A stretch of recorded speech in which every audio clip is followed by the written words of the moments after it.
নমস্কার। আজ আবার একটা নতুন ভিডিও নিয়ে এসেছি। তবে এই ভিডিও কিন্তু পলিটিক্যাল অর্থাৎ রাজনৈতিক। লোকসভা ভোট দুয়ারে কড়া নাড়ছে। আর বিভিন্ন রাজনৈতিক দল তারা তাদের মতন করে প্রস্তুতি শুরু করে দিয়েছে।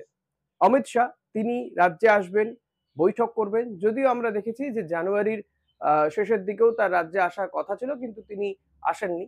কারণ অতি অবশ্যই মোটামুটি এখন পরিষ্কার সবার যে বিহার অপারেশন চলছিল, অর্থাৎ নীতিশ কুমারকে যে তাদের দিকে টানার একটা ব্যাপার ছিল, সেই কাজ সম্পন্ন হয়েছে। এবার ফেব্রুয়ারির শেষের দিকে হয়তো অমিত শাহ তিনি রাজ্যে আসবেন, সাংগঠনিক বৈঠক করবেন। অর্থাৎ এ রাজ্যের সংগঠন নিয়ে তাদের যে তোড়জোড়, সেই তোড়জোড় শুরু হবে। তারপরে জেপি নাড্ডারও আসার কথা। এ রাজ্যে সবচেয়ে শক্তিশালী জায়গা হচ্ছে বিজেপির জন্য উত্তরবঙ্গ। কারণ এই উত্তরবঙ্গ থেকে বিজেপি যেমন একাধিক সাংসদ পেয়েছেন, একাধিক বিধায়ককেও তারা বিধানসভায় পাঠাতে পেরেছেন। কিন্তু এই ২৪-এর লোকসভা নির্বাচনের আগে উত্তরবঙ্গে বিজেপির সংগঠনের কি ছবি, সেটাই আজকে তুলে ধরবো। তবে সেই বিষয়টা আমি বলবো না, বলবেন আমার সাংবাদিক বন্ধু কৌস্তভ ভৌমিক। এই কিছুদিন আগেই আমি উত্তরবঙ্গে গিয়েছিলাম। তো বলে না, কথায় বলে ঢেঁকি স্বর্গে গেলেও ধান ভাঙে। ঘুরতে গিয়েছিলাম, কিন্তু রাজনৈতিক চর্চাও হয়েছে। সেই নিয়েই কৌস্তবের সাথে এই নিয়ে আমার কথা হয়েছিল বেশ কিছু। সেই কথাই আজকে আপনাদের সামনে তুলে ধরবো। তবে সেই কথা বা সেই আলোচনা শোনানোর আগে আপনাদের কাছে অনুরোধ থাকবে যে যদি আপনি আমার চ্যানেলে নতুন হন, সাবস্ক্রাইব করে নেবেন চ্যানেলটি একেবারে ফ্রি অফ কস্টে, এবং ভিডিওটি ভালো লাগলে লাইক, কমেন্ট, শেয়ার করতে ভুলবেন না। তো চলুন দেখে নেওয়া যাক। উত্তরবঙ্গে ঘুরতে এসেছি, আর ঘুরতে এসে আমরা তো নিঃসন্দেহে সাংবাদিক হলে তো রাজনীতির চর্চা একটু আধটু হতেই থাকে।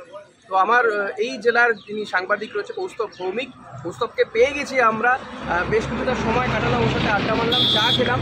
পাশাপাশি একটু যদি রাজনীতির দিকটা জেনে নিই, কারণ লোকসভা ভোট সামনেই রয়েছে। কৌস্তভ, কি মনে হচ্ছে উত্তরবঙ্গের রাজনীতি নিষ্পন্দ? আমার লোকসভা ভোটে বিজেপিকে দুহাত ভরে ভোট দিয়েছে, কিন্তু এবার এই ২০২৪-এর ভোটের আগে, লোকসভা ভোটের আগে কি মনে হচ্ছে? দেখো, লোকসভা ভোটের চিত্র সেভাবে কিন্তু পরিষ্কারভাবে বলা মুশকিল। চা বলয় যে বরাবর বিজেপির দিকে গেছে সেটা আমরা জানি পরিষ্কার। তুমি দেখেছো লোকসভা ভোটের সময় একই রকম, আর গত বিধানসভা তো একই রকম। এই আমাদের জলপাইগুড়ি আলিপুরদুয়ার জেলার যে আসন রয়েছে, দুটি আসন রয়েছে, তো সেখানে চা বলয়ের ভোট কিন্তু বড় ফ্যাক্টর। কাজে চা বলয়ের ভোট যেদিকে যাবে সেদিকে কিন্তু একটা রায় যাবে, স্বাভাবিক বিষয়। তবে আরও একটা বিষয় যে বেশ কয়েকটি বন্ধ চা বাগান খোলার ব্যাপারে রাজ্য সরকারের যে সদস্য ভূমিকা গ্রহণ করা, পাশাপাশি পানীয় জল থেকে শুরু করে ক্র্যাশ তৈরি করা, বাগানের উন্নয়নমূলক একাধিক কাজ রাজ্য সরকারও করেছে। সেই সাথে কেন্দ্রীয় মন্ত্রীর গড়, এখানে দাঁড়িয়ে রয়েছে কেন্দ্রীয় মন্ত্রীর গড়, একদম জনবাংলার বাড়ি, এখান থেকে খুব কাছে লক্ষ্মীপাড়া চা বাগানে। কাজে ওনার একটা প্রভাব।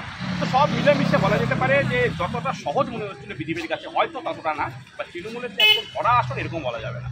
কাজে লড়াই কিন্তু খুব মজবুত লড়াই হবে, একদম। আর তৃণমূলের একটা মাস্টার স্ট্রোক বলা যেতে পারে, সেটা হচ্ছে প্রকাশ ঠিক বড়াইকে রাজ্যসভা সাংসদ করা।